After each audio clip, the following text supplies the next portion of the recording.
מה רצית להגיד? שמע, אני מציין עכשיו את ליאן, היום בלילה, 2 בלילה, שתדפוק אותה בטוח. מה אחי ליאן? עם עומר. מה עומר אחי? עזוב את עומר. מה עזוב את עומר? לא אכפת לי מעומר. אין לך, היא דלוקה עליי. אני רואה את זה בעיניים. תפגר, אתה יודע. אני אומר לך 1,000,000%, אחי. אני לא מכבד לך.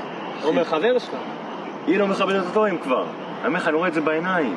בסדר, עזוב אותה, אתה חבר שלו, מה אתה הולך עכשיו לדפק את חברה שלו? דפק את חברה שלו, למה מי ישמע? היא רוצה אותי. אני לך את האמת. בסדר, אבל זה עדיין כבוד בין חברים, אחי, מה? כבוד. כאילו הוא מכבד אותי. מה קורה לכם שלי? לא מאוד שקטה בזמן האחרון. הכל טוב. אל תגידי לי הכל טוב, נו בינינו. לא דיברתי עם אף אחד, גמרת בקבוק לבד. אל תגידי לי שהכל טוב. אני רואה שקרה משהו. אתה רוצה שאני אשקר לך? לא, תמיד את אני. זה קשור אליו. זה קשור לדניאל, נכון? כן. מה קרה איתו? ספרי לי. את הסרטים הכי גרועים שלך הוא עשה. הסרטים הכי גרועים לדעתי זה סרטי עומר.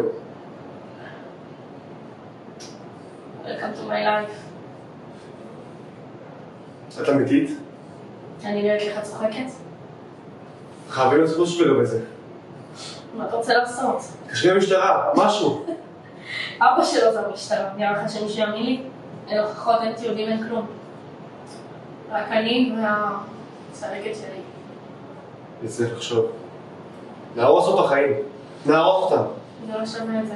זה שווה את זה.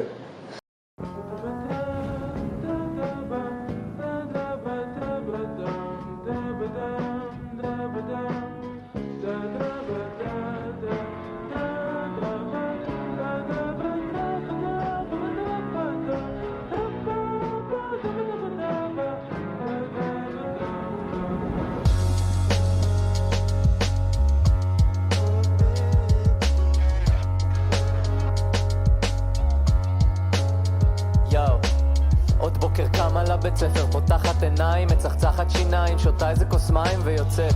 שלום כיתה ח', עדיין לא קולטת שעברה שנה מאז אותו מקרה נורא צלקת. על הצוואר שלא תשכח כל פעם כשהיא מתחבקת, גם אם רק מתקרבת, אפילו אם זה דוד שלה, אח שלה. האנשים הכי קרובים נראים פתאום זרים באור הזרקורים של אותו אדם מקסים שבלי היסוס בא אנס ודרס והרס את כל עולמה.